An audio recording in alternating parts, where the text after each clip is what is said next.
ಚಿದಂಬರ ನಮಸ್ತೆಸ್ತು ಚಿಂತಿತಾರ್ಥಪ್ರದಾಯಿನೇ ಔದುಂಬರ ಸದಾವಾಸ ಚಿದಂಬರ ನಮೋಸ್ತುತೆ. ಎಲ್ಲ ಆತ್ಮಜ್ಯೋತಿಗಳಿಗೆ ಸಾಷ್ಟಾಂಗ ಪ್ರಣಾಮ. ಜೈ ಚಿದಂಬರ. ರಾಜಾರಾಮ್ ಮಹಾರಾಜರವರ ಅಭಂಗವನ್ನು ನೋಡಿ ಚಿಂತನ ಮಾಡೋಣ, ಮನನ ಮಾಡೋಣ. ನಿಧಿಧ್ಯಾಸ ನಮ್ಮ ಲಕ್ಷ್ಯ ಯಾವಾಗ ನಮ್ಮ ಲಕ್ಷ್ಯ ಪರಿಪೂರ್ಣವಾಗಿ ಆ ಸ್ವಾಮಿ ಕಡೆ ಇರುತ್ತೋ, ಚಿದಂಬರನ ಕಡೆ ಇರುತ್ತೋ, ಇನ್ನು ಒಂದು ಕ್ಷಣಕ್ಕೂ ನಮ್ಮ ಲಕ್ಷ್ಯ ಅಲ್ಲಿ ಇಲ್ಲಿ ಅಲ್ಗಾಡಬಾರ್ದು. ಅವನೇ ಲಕ್ಷಾಧೀಶ. ಯಾರು ಈಶನಲ್ಲಿ ತನ್ನ ಲಕ್ಷ್ಯವನ್ನು ಇಡ್ತಾರೋ ಅವನಿಗೆ ಲಕ್ಷಾಧೀಶ ಅಂತಾರೆ. ದುಡ್ಡಿನಿಂದ ಲಕ್ಷಾಧೀಶ ಅಲ್ಲ. ಯಾರು ಸಂಪೂರ್ಣವಾಗಿ ತನ್ನ ಲಕ್ಷ್ಯವನ್ನು ಅವನಲ್ಲಿಟ್ಟಿರ್ತಾನೋ, ಚಿತ್ತದಲ್ಲಿ ಅವನು ಬಿಟ್ಟು ಯಾರಿಗೂ ಜಾಗ ಕೊಡೋದಿಲ್ವೋ ಅವನು ಲಕ್ಷಾಧೀಶ. ಏನು ಹೇಳ್ತಾರಪ್ಪ ರಾಜಾರಾಮ್ ಮಹಾರಾಜರು? ದ್ವೇಷ ಸಾಂಡೋನಿಯ ಚಿತ್ತಿ नम्र भावे सर्वाभूति अति भाषण कोणासी नको माईक जनासी सदा बैसोनी एकांती देवा आठवावे चित्ती सदा बैसोनी एकांती देवा आठवावे चित्ती चिदंबर चित्ती धरणे दास म्हणे भवतरणे चिदंबर चित्ती धरणे दास म्हणे भवतरणे द्वेष सांडुनिया चित्ती नम्र भावे सर्वाभूती देश सांडुनिया चित्ती नम्र भावे सर्वाभूती नम्र भावे सर्वाभूती नम्र भावे ಸರ್ವಾಭೂತಿ. ಎಂಥ ಒಂದು ಅಭಂಗಗಳು ನೋಡಿ. ಒಂದೊಂದು ಅಭಂಗನೂ ಹೆಂಗೆ ಅನ್ಸುತ್ತೆ ಅಂದರೆ, ಈ ಮುತ್ತು ರತ್ನ, ನಾವೇನು ಡೈಮಂಡು ಫೈಮಂಡು ಇಂಥದ್ದೆಲ್ಲ ಪುಖರಾಜು ಅದು ಇದು ಏನೇನು ರೂಬಿ ಗೋಲ್ಡ್ ಅಂತೀವೋ ಅವೆಲ್ಲವೂ ಇದರ ಮುಂದೆ ಇಂಥ ಅಭಂಗಗಳು ಕೇಳಿದಾಗ ಅವೆಲ್ಲವೂ ನಿವಾಳಿಸಿ ಬಿಸಾಕಿ ಒಗೆದು ಬಿಡ್ಬೇಕತ್ಲಾಗೆ ಅಂತ ಅನಿಸುತ್ತೆ. ಅಂದರೆ ಖಜಾನ ಇದು, ಟ್ರೆಷರ್ ಇದು. ಒಂದೊಂದು ಶಬ್ದ, ಒಂದೊಂದು ಬರೆದಿರೋದು ರಾಜಾರಾಮ್ ಮಹಾರಾಜರು, ವಿಠಾಬಾಯಿ ಬರೆದಿರೋದು, ಒಂದೊಂದು ಶಬ್ದ ಕೊಡೋನು ಮುತ್ತು ಮಾಣಿಕ್ಯ ರತ್ನ. ಅವು ಕೇವಲ ಒಂದು ಇನ್ ಕಂಪ್ಯಾರಿಸನ್ ಸಿಮಿಲಿ ಹೇಳ್ಬೋದು, ಆ್ಯಸ್ ಕಂಪೇರ್ಡ್ ಟು ಅಂತ ಹೇಳ್ಬೋದು. ಆ್ಯಸ್ ಬ್ಯೂಟಿಫುಲ್ ಆ್ಯಸ್ ಪಿಕಾಕ್ ಹೆಂಗೆ ಹೇಳ್ತೀವೋ ಹಾಗೆ. ಆದರೆ ಅದಕ್ಕೂ ಇದಕ್ಕೂ ಹೋಲಿಕೆ ಮಾಡಲಿಕ್ಕೆ ಸಾಧ್ಯತೆ ಇಲ್ಲ.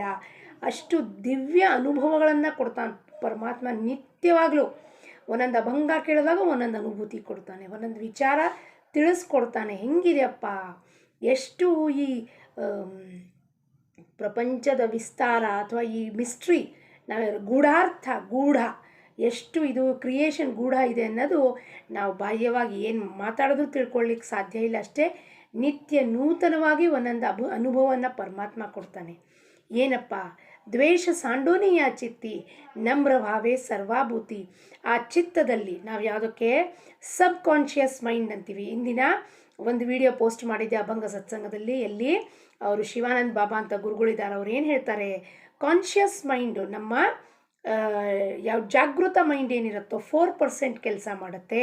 ಇನ್ನು 96% ಸಬ್ ಕಾನ್ಷಿಯಸ್ ಮೈಂಡ್ ಕೆಲಸ ಇರುತ್ತದು, ಸುಮ್ಮನೆ ಇರುತ್ತದೆ. ಅಂದರೆ ನಮ್ಮ ಇರುವಿಕೆ ಒಳಗೆ ಕೂತಿರೋನು ಸಬ್ ಕಾನ್ಷಿಯಸ್ ಮೈಂಡ್, ಚಿತ್ತ. ಅಲ್ಲಿ ಎಲ್ಲ ಜನ್ಮಾಂತರದ ವಾಸನೆ ಅಡಗಿರುತ್ತೆ. ನಾವು ದ್ವೇಷ ಸಾಂಡೋನಿಯ ಚಿತ್ತಿ ನಮ್ರ ಭಾವೆ ಸರ್ವಾಭೂತಿ. ನಮ್ರ ಆಗಬೇಕು ಅಂದರೆ ಏನು? ನಮ್ರ ಆಗಬೇಕು ಅಂದರೆ ಯಾರೋ ನಮಗೆ ಕಪಾಳಕ್ಕೆ ಬಂದು ಹೊಡೆದ್ರ ಹತ್ರ ಕಪಾಳಕ್ಕೆ ಹೊಡೆಸ್ಕೊಳ್ಳೋದಲ್ಲ. ನಮ್ರ ಆಗೋದು ಅಂದರೆ ನಾವು ಅವ್ರ ಬಗ್ಗೆ ವಿಚಾರ ಮಾಡಬಾರ್ದು, ಇಗ್ನೋರ್ ಮಾಡಬೇಕಂತ ವಿಚಾರಗಳನ್ನು ಅವ್ರು ಮಾತಾಡಿದಾಗ. ದ್ವೇಷ ಅಂದರೆ ಏನಪ್ಪ? ಹೇಟ್ರೆಡ್ ಅಂದರೆ ದ್ವೇಷ ಅಂದರೆ ಏನು? ಒಬ್ಬರು ಗುರುಗಳು ಎಷ್ಟು ಚೆನ್ನಾಗಿ ಅದನ್ನು ಅರ್ಥ ಹೇಳಿದ್ರು. ಏನಪ್ಪ ಅಂದರೆ, ರಾಗ ಮತ್ತು ದ್ವೇಷ. ಏನಾರೋ ಒಂದು ವಸ್ತು ನನಗೆ ಇಷ್ಟ ಆಗುತ್ತೆ, ಅದ್ರ ಪ್ರತಿ ನನಗೆ ರಾಗ ಇರುತ್ತೆ, ಅಂದರೆ ಲವ್ ಇರುತ್ತೆ ಅದ್ರ ಬಗ್ಗೆ, ಅದು ನನಗೆ ಬೇಕು. ಈಗ ಅದೇ ವಸ್ತು ನನಗೆ ಸಿಗಲಿಲ್ಲ ಅಂದ್ಕೊಂಬೋಣ. ಒಂದು ಏನಾರು ಇರ್ಬೋದು, ಚಿಕ್ಕದಿಂದ ಚಿಕ್ಕ ಒಂದು ಪರ್ಸಿಂದ ಹಿಡ್ಕೊಂಡು ಒಂದು ಸೀರೆ ಇರ್ಬೋದು, ನನಗದು ಸಿಗಲಿಲ್ಲ. ಅವಾಗ ನನಗೇನಾಗುತ್ತೆ, ಅದ್ರ ಬಗ್ಗೆ ದ್ವೇಷ ಉಂಟಾಗತ್ತೆ. ಅದೇ ಸೀರೆನ ಯಾರೋ ಒಬ್ಬರು ನನ್ನ ಫ್ರೆಂಡ್ ಇರಲಿ, ಯಾರೋ ಪರಿಚಯದವ್ರಿರಲಿ ಉಟ್ಕೊಂಡಿದ್ದಾಗ ಯಾವ ಸೀರೆ ಮೇಲೆ ನನಗೆ ಆಸಕ್ತಿ ಬಂದಿತ್ತೋ, ಮೋಹ ಬಂದಿತ್ತೋ, ಆ ಸೀರೆ ಇನ್ನೊಬ್ರು ಯಾರೋ ಉಟ್ಕೊಂಡಾಗ ನಮಗೇನದೆ, ಈ ಅಂಗಡಿಯಲ್ಲಿ ನೋಡಿದ್ದೆ ಈ ಸೀರೆ ಏನು ಚೆನ್ನಾಗಿಲ್ಲ, ತುಂಬ ಕಾಸ್ಟ್ಲಿ ಇತ್ತು. ಯಾಕಪ್ಪ ಆ ಮಾತು ಹೇಳ್ತೀವಿ ಅಂದರೆ, ನನಗೆ ಸಿಗಲಿಲ್ವಲ್ಲ. ನನಗ ವಸ್ತು ಸಿಗಲಿಲ್ಲ, ವ್ಯಕ್ತಿ ಸಿಗಲಿಲ್ಲ, ನನಗ ಮಾತು ಸಿಗಲಿಲ್ಲ, ವಿಷಯ ವಸ್ತು ವ್ಯಕ್ತಿ ಸಿಗಲಿಲ್ಲ ಅಂದಾಗ ಯಾತ್ರ ಮೇಲೆ ನನಗೆ ರಾಗ ಇತ್ತು, ಲವ್ ಇತ್ತು, ಅದೇ ದ್ವೇಷಕ್ಕೆ ಕನ್ವರ್ಟ್ ಆಗುತ್ತೆ. ಅದು ಒಂದೇ ನಾಣ್ಯದ ಎರಡು ಭಾಗ, ಅದು ರಾಗ ಮತ್ತು ದ್ವೇಷ. ಏನು ಬೇರೆದೇನು ಹೊಸದಲ್ಲ, ಅದು ಇದು ಬೇರೆ ಅದು ಬೇರೆ ಅಲ್ಲ, ಒಂದೇ ನಾಣ್ಯದ ಎರಡು ಭಾಗ ಅದು. ಇಲ್ಲಿ ರಾಗ ಇರುತ್ತೆ, ಲವ್, ಯಾವ ವ್ಯಕ್ತಿ ವಸ್ತು ಪ್ರತಿ ಲವ್ ಇರುತ್ತೋ ನಾವು ಸ್ವಾರ್ಥದಲ್ಲಿ ಎಲ್ಲ ಕೊಟ್ಟು ಬಿಡ್ತೀವಿ. ಆಮೇಲೆ ಅದೇ ವ್ಯಕ್ತಿ ನಮ್ಮಿಂದ ದೂರ ಆದಾಗ ಅಥವಾ ಆ ವ್ಯಕ್ತಿ ನಮಗೇನೋ ಮಾತು ಹೇಳಿದಾಗ ಇಮ್ಮಿಡಿಯೇಟ್ಲಿ ಅವನ ಬಗ್ಗೆ ನಮಗೆ ದ್ವೇಷ ಉಂಟಾಗತ್ತೆ. ಯಾಕಪ್ಪ, ಏನೋ ಒಂದು ವಸ್ತು ಅವನ ಹತ್ರ ಇದೆ, ನನ್ನ ಹತ್ರ ಇಲ್ಲ. ಆವಾಗ ಅವನನ್ನು ಕಂಡ್ರೆ ನಾವು ಅಸೂಯೆ ಪಡ್ತೀವಿ, ದ್ವೇಷ ಮಾಡ್ತೀವಿ, ಹೇಟ್ ಮಾಡ್ತೀವಿ. ಇದೆಲ್ಲ ಹಂಗಾರೆ ಎಲ್ಲಿದೆ? ಇದು ಅವ್ರನ್ನ ನೋಡಿದ ಕೂಡಲೇ ಶುರುವಾಯ್ತಾ ನನಗೆ ದ್ವೇಷ, ಅಸೂಯೆ? ಈಗ ಒಬ್ಬರು ಭಾಳ ಚೆನ್ನಾಗಿನೋ ಮಾತು ಹೇಳ್ತಾರಪ್ಪ, ಅವರು ಮಾತು ಹೇಳ್ತಾರೆ ಅಂದ್ಬಿಟ್ಟು ನಾನು ಅವರಿಂದ ದ್ವೇಷ ಮಾಡ್ತೀನಿ, ಅಸೂಯೆ ಮಾಡ್ತೀನಿ. ಯಾಕೆ ಮಾಡ್ತೀನಿ?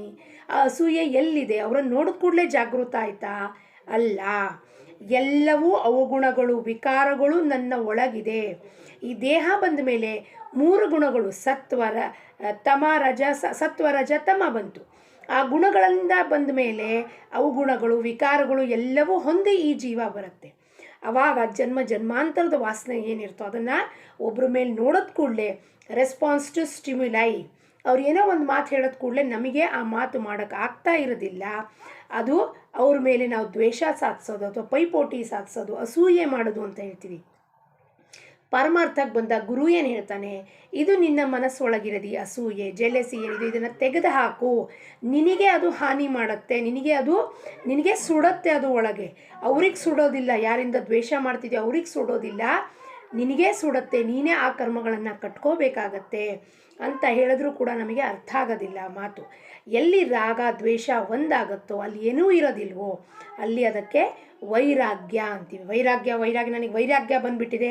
ಯಂತ್ರ ಮೇಲೆ ವೈರಾಗ್ಯ ಬಂದಿದೆ. ಸೀರೆ ಉಟ್ಕೊಳ್ಳೋದು ಬಿಟ್ಟಿದ್ದೀವ, ಮೈಸೂರು ಸಿಲ್ಕು, ಪೈಠಣಿ ಸಾರಿ, ಅಥವಾ ಅಲ್ಲಿ ಹೋದರೆ ಇದು ಹಚ್ಕೊಳ್ಳೋದು, ಅದು ಮಾಡೋದು, ಎಲ್ಲ ಡ್ರೆಸ್ಸಿಂಗ್ ಮಾಡ್ಕೊಳ್ಳೋದು ಬಿಟ್ಟಿದ್ದೀವ. ಏನಾರು ಎಂಥದೂ ಬಿಟ್ಟಿಲ್ಲ ನಾವು. ವೈರಾಗ್ಯ ಅಂದರೆ ನಿಜವಾದ ವೈರಾಗ್ಯ ಏನು?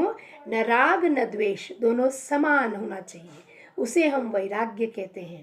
ಆದರೆ ನಮಗೆ ಉಂಟಾಗಿದೆಯಾ? ಅದು ಸುಮ್ಮನೆ ಶಬ್ದದ ಬಳಕೆ ಮಾಡಬಾರ್ದು. ಇವತ್ತು ಕೂಪಗಡ್ಡಿ ಗುರುಗಳು ಎಷ್ಟು ಚೆನ್ನಾಗಿ ಅಭಂಗದ ಅರ್ಥವನ್ನು ತಿಳಿಸಿ ಹೇಳಿದ್ರು. ನಿಂದಕರನ್ನು ಇಟ್ಕೋಬೇಕು. ಯಾರು ನಮ್ಮಿಂದ ಅಸೂಯೆ ಪಡ್ತಾರೆ, ನಿಂದನೆ ಮಾಡ್ತಾರೆ, ಅವರು ನಮ್ಮ ಕರ್ಮಗಳನ್ನು ತೆಕ್ಕೊಳ್ತಾ ಹೋಗ್ತಾರೆ, ನಮ್ಮನ್ನು ಇನ್ನೂ ಶುದ್ಧ ಸ್ವಚ್ಛ ಮಾಡ್ತಾರೆ ಅವರು. ಅದಕ್ಕೆ ಅವರಿಗೆ ಹೃತ್ಪೂರ್ವಕ ಧನ್ಯವಾದ ಅರ್ಪಿಸಬೇಕು. ನಿಮ್ಮಿಂದ ನನ್ನ ಉದ್ಧಾರ ಆಗ್ತಾ ಇದೆ. ಅದಕ್ಕೆ ನಮ್ರಭಾವೇ ಸರ್ವಾಭೂತಿ. ಅವ್ರ ಪ್ರತಿನೂ ನಮ್ರತೆ ಇಟ್ಕೋಬೇಕು. ಹಂಗನ್ಬಿಟ್ಟು ಅವ್ರ ಹತ್ರ ಕಪಾಳಕ್ಕೆ ಹೊಡೆಸ್ಕೊಳ್ಳೋದಲ್ಲ. ಸಮಯ ಬಂದಾಗ ವಿಠಾಬಾಯಿ ಅಭಂಗದಲ್ಲಿ ಒಂದು ಓದ್ತಾ ಇದ್ದೆ, ಅವಳು ಹೇಳ್ತಿದ್ದು ಸ್ಪಷ್ಟವಾಗಿ ಹೇಳ್ತಾಳೆ, ಆ ತಪ್ಪು ಮಾಡಿದ್ದಾಗ ನೀವು ತಪ್ಪು ಮಾಡಿದ್ದೀರಾ ಅಂತ ಸ್ಪಷ್ಟವಾಗಿ ಹೇಳಬೇಕು. ಆ ಸಿಚುವೇಶನ್ ಪೂರ್ತಿ ಹೇಳಬೇಕಷ್ಟೆ. ಮುಂದೆ ಅವ್ರ ಜೊತೆಗೆ ಯಾವ ಥರವಾದ ರಾಗದ್ವೇಷದ ಭಾವನೆ ಇಟ್ಕೋಬಾರ್ದು. ಆ ಸಮಯಕ್ಕೆ ಆ ಸಿಚುವೇಶನ್ಗೆ ಏನು ಅಗತ್ಯ ಇರುತ್ತೋ ಅದನ್ನು ಹೇಳಬೇಕು. ಅವರಿಗೆ ಹೇಳಬೇಕು. ಅವ್ರು ತಿಳ್ಕೊತಾರೋ ತಿಳ್ಕೊಳ್ಳೋದಿಲ್ವೋ, ಇಷ್ಟಪಡೋದಿಲ್ವೋ ಅದು ಅವ್ರ ಕರ್ಮ ಭಾಗಕ್ಕೆ ಸಂಬಂಧಪಟ್ಟಿರೋದು. ಆದರೆ ನಾವು ಒಮ್ಮೆ ಪಾರಮಾರ್ಥಕ್ಕೆ ಬಂದ ಮೇಲೆ ಸತ್ಯದ ರಸ್ತೆಯಲ್ಲಿ ನಡೆಯುವಾಗ ನಾವು ಯಾವಾಗಲೂ ಸತ್ಯನೇ ನುಡಿಬೇಕು.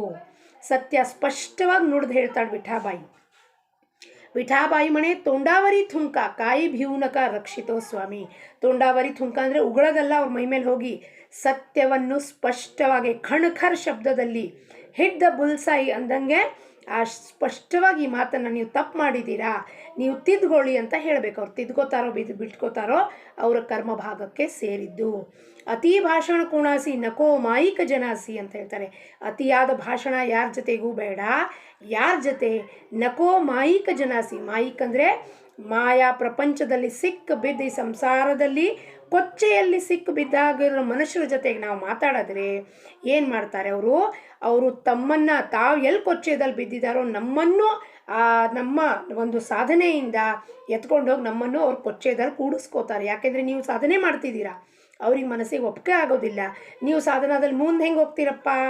ಅದಕ್ಕೆ ನಾವೆಲ್ಲಿ ಕೊಚ್ಚೆದಲ್ಲಿ ಕೂತಿದ್ದೀವೋ ನಿಮ್ಮನ್ನು ಹೇಳ್ಕೊಂಡು ಅಲ್ಲಿಗೆ ಹೋಗ್ತೀವಿ. ಅದಕ್ಕೆ ಅಂಥ ಜನರೊಡನೆ ನಮ್ಮ ಯಾವ ಥರವಾದ ಭಾಷಣ ಇರಕೂಡ್ದು, ಯಾವ ಥರ ಮಾತು ಇರಬಾರ್ದು, ಯಾವ ಥರದ ಅವರಿಗೆ ಬೋಧನೆ ಮಾಡಲಿಕ್ಕೆ ಹೋಗಬಾರ್ದು. ಅವ್ರವ್ರ ಕರ್ಮದ ಭಾಗದ ಅನುಸಾರವಾಗಿ ಪ್ರಾರಬ್ಧ ಅನುಸಾರವಾಗ ಪರಮಾತ್ಮ ಎಲ್ಲರಿಗೂ ಅವ್ರವ್ರ ಕೆಪಾಸಿಟಿ ಅನುಸಾರವಾಗಿ ಕೊಡ್ತಾನೆ. ಅದಕ್ಕೆ ನಾವು ತಲೆ ಕೆಡಿಸ್ಕೊಳ್ಳಿಕ್ಕೆ ಹೋಗಬಾರ್ದು, ಅವ್ರನ್ನ ಸುಧಾರಿಸ್ಲಿಕ್ಕೂ ಹೋಗಬಾರ್ದು, ಅಂತ ಮಾಯಿಕ್ ಜನದ ಬಾಯ ಹತ್ಲಿಕ್ಕೆ ಹೋಗಬಾರ್ದು. ಸದಾ ಬಯಸೋನಿ ಏಕಾಂತಿ ದೇವ ಅಠವಾವೇ ಚಿತ್ತಿ. ಏಕಾಂತದಲ್ಲಿ ಕುತ್ಕೊಂಡು, ಏಕಾಂತ ಅಂದರೆ ಏನಪ್ಪ ಅರ್ಥ? ಇಲ್ಲಿ ಏಕಾಂತ ಅಂದರೆ ಬಾಗಿಲೆಲ್ಲ ಮುಚ್ಕೊಂಡು ಅದಲ್ಲ. ಏಕಾಂತ ಅಂದರೆ ನೀವು 10 ಜನದಲ್ಲಿ ಮಧ್ಯ ಇದ್ದರೂ ಕೂಡ ನೀವು ನಿಮ್ಮ ಒಳಗೆ ನಿಮ್ಮ ಪಾಡಿಗೆ ನೀವು ಇರ್ತೀರ, ಅದಕ್ಕೆ ಏಕಾಂತ ಅಂತೀವಿ. ಅಂತ ಅಂದರೆ ಏನಪ್ಪ? ಯಾರೂ ಅಲ್ಲಿ ಇಬ್ಬರು ಇಲ್ಲ, ಅಲ್ಲಿ ನಾನು ಒಬ್ಬಳೇ ಸ್ವಾಮಿ ಜೊತೆಗಿದ್ದೀನಿ, ಆ ಚಿದಂಬರನ ಜೊತೆಗಿದ್ದೀನಿ, ನಾನು ಅನ್ನೋದು ಇರೋದಿಲ್ಲ, ಕೇವಲ ಅಲ್ಲಿ ಚಿದಂಬರ ಇರ್ತಾನೆ. ಅದಕ್ಕೆ ಸದಾ ಬಯಸೋನಿ ಏಕಾಂತಿ ದೇವ ಅಠವಾವೇ ಚಿತ್ತಿ. ನಮ್ಮ ಮನೆಯಲ್ಲಿ ಒಬ್ಬಳೇ ಕೂತಿರ್ತೀನಿ, 10 ಜನದ ಮಧ್ಯದಲ್ಲೂ ಕೂತಿರ್ತೀನಿ, ಏನು ಮಾಡ್ತಿರ್ತೀನಿ? ಸದೋದಿತ ಇಲ್ಲಿ ನಾಮಸ್ಮರಣೆ ನಡೀತಾನೇ ಇರುತ್ತೆ. ಶಿವಚಿದಂಬರ ಶಿವಚಿದಂಬರ ಏನೋ ನಾಮಸ್ಮರಣೆ ನಡೀತಾ ಹೆಂಗೆ ನಡೀತಿರುತ್ತೆ? ಏಕಾಂತದಲ್ಲಿರ್ತೀನಿ ನಾನು, ಯಾರ ಜೋಡಿನೂ ಇರೋದಿಲ್ಲ, ಅದಕ್ಕೆ ಏಕಾಂತ ಅಂತಾರೆ. ನೀವು ಸಂತೆನಲ್ಲಿದ್ದರೂ ಸಹ ಒಬ್ಬರೇ ಇರಬೇಕು, ಅದಕ್ಕೆ ಏಕಾಂತ ಅಂತಾರೆ. ಚಿದಂಬರ ಚಿತ್ತಿ ಧರಣೆ ದಾಸಮಣೆ ಭವತರಣೆ. ಚಿದಂಬರನ ಚಿತ್ತದಲ್ಲಿ ಒಮ್ಮೆ ಧರಣೆ ಮಾಡಿದ್ರೆ, ಅಂದರೆ ಚಿತ್ತದಲ್ಲಿ ಧರಣೆ ಯಾಕೆ ಮಾಡಬೇಕು? ಅವನಲ್ಲೇ ಇದ್ದಾನವನು, ಅಲ್ಲೇ ಇದ್ದಾನವನು ಚಿತ್ತದಲ್ಲಿ ಸದಾ. ಆದರೆ ನಾವು ಮಾಯಾ ಪ್ರಪಂಚಕ್ಕೆ ಸಿಕ್ಕಾಕೊಂಡಿರೋಕ್ಕೆ ನಮಗೆ ಅರಿವಿಗೆ ಬರ್ತಾ ಇಲ್ಲ. ಅದಕ್ಕೆ ಹೊರಗಡೆಯಿಂದ ಎಲ್ಲ ಈ ಬಾಹ್ಯ ಸಾಧನೆ ಮಾಡಿ ಒಳಗೆ ಹೋಗುವ ಪ್ರಯತ್ನ ನಾವು ಮಾಡ್ತಾ ಇದ್ದೀವಿ. ಬಾಹ್ಯ ಸಾಧನೆ ಮುಖಾಂತರ ಒಳಗೆ ಹೋಗಬೇಕು. ಯಾವುದೂ ಸಾಧನ ವೇಸ್ಟ್ ಅಲ್ಲ. ಕೆಲವ್ರು ಯಾರೋ ಹೇಳ್ತಾರೆ ಇವೆಲ್ಲ ಸಾಧನ ವೇಸ್ಟು ಅಂತ. ಇವೆಲ್ಲ ಸಾಧನ ಒಂದೊಂದು ಹೆಜ್ಜೆ ಇಟ್ಕೋತ ಹೋದರೆ, ರಮಣ ಮಹರ್ಷಿಗಳು ಹೋದರು, ಹೇಳಿದ್ರು, ಅವರವರ ಒಂದು ಕೆಪಾಸಿಟಿ ಅನುಸಾರವಾಗಿ ಅವರವ್ರ ಒಂದು ಅಂಡರ್ಸ್ಟ್ಯಾಂಡಿಂಗ್ ಪ್ರಕಾರ ಪ್ರತಿಯೊಬ್ಬರಿಗೂ ಭಗವಂತ ಒಂದೊಂದು ಸಾಧನೆ ಕೊಟ್ಟಿರ್ತಾನೆ. ಕೆಲವರು ಭಕ್ತಿ ಮಾರ್ಗ ಮಾಡ್ತಾರೆ, ಕರ್ಮ ಮಾರ್ಗ ಮಾಡ್ತಾರೆ, ಜ್ಞಾನ ಮಾರ್ಗಕ್ಕೆ ಹೋಗ್ತಾರೆ. ಜ್ಞಾನದಲ್ಲಿ ಹೋದರೂ ಕೂಡ ಪುನಃ ಭಕ್ತಿಗೆ ಬಂದು ಅಭಂಗ ಬರ್ಕೊಳ್ಳೋದು, ಚರಿತ್ರೆ ಬರ್ಕೊಳ್ಳೋದು, ಹಾಡು ಹೇಳೋದು, ಇದನ್ನೆಲ್ಲ ಯಾಕೆ ಮಾಡ್ತಾರಪ್ಪ? ಸದಾ ಆ ಚಿತ್ತದಲ್ಲಿ ಅವನು ಇರಲಿ ಅಂತ. ಇಲ್ಲಾಂದರೆ ನಾವು ಜಾರು ಹೋಗ್ಬಿಡ್ತೀವಿ. ಅದಕ್ಕೋಸ್ಕರ ಇವೆಲ್ಲ ಮಾಡ್ತಾನೇ ಇರಬೇಕು. ಅಹಂಕಾರ ಬಂದು ಹೋಗೋದು ನಮಗೆ ಗೊತ್ತಾಯ್ತು, ನಾವು ಅಹಂ ಬ್ರಹ್ಮಾಸ್ಮಿ ಅಂದರೆ ಅಹಂಕಾರ ಬಂದು ಹೋಗುತ್ತೆ. ಅದಕ್ಕೆ ಇದನ್ನು ಮಾಡ್ತಾನೆ ಕಡೆ ಉಸಿರನ್ನು ತಕ್ಕ ಮಾಡ್ತಾನೆ ಇರಬೇಕು ಅಂತ. ಅದರಿಂದ ನಾವು ಭವಸಾಗರವನ್ನು ದಾಟ್ ಹೋಗುತ್ತೀವಿ ಅಂತ ರಾಜಾರಾಮ್ ಮಹಾರಾಜರು ಅಭಂಗದ ಮುಖಾಂತರ ನಮಗೆ ಬೋಧನೆ ಮಾಡ್ತಾರೆ. ಅದನ್ನು ಗ್ರಹಿಸಿ ನಾವೆಲ್ಲರೂ ಸೇರಿ ಅವರ ಪಾದಕ್ಕೆ ಸಮರ್ಪಣೆ ಮಾಡೋಣ. ಲೋಕ ಸಮಸ್ತ ಸುಖಿನೋ ಭವಂತು. ಸದ್ಗುರು ಚರಣಾರವಿಂದಾರ್ಪಣಮಸ್ತು. ಜೈ ಚಿದಂಬರ.